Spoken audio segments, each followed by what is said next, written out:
In today's video, I'm going to teach you how to log in as a different user in Gmail.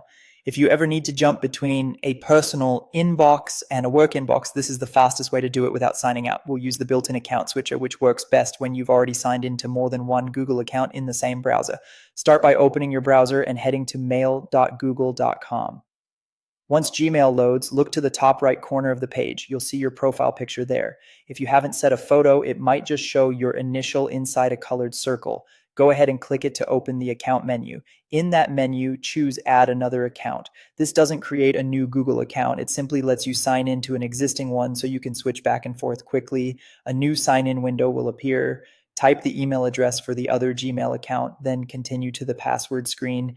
Enter the correct password and complete any verification prompts that appear, such as a code on your phone or a confirmation from a trusted device.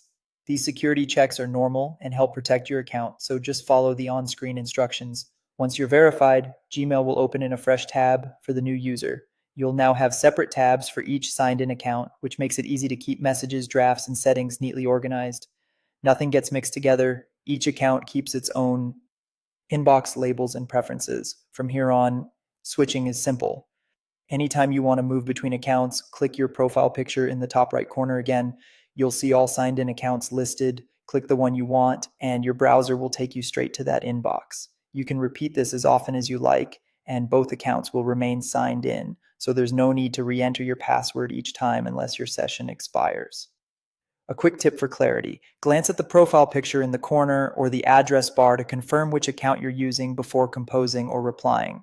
This helps avoid sending messages from the wrong address, especially if you keep multiple Gmail tabs open. That's all there is to it. With this method, you can move between users in seconds and keep your workflow smooth and organized. And that's it. If you found this tutorial helpful, don't forget to like this video and subscribe to my channel for more Gmail tips and tutorials.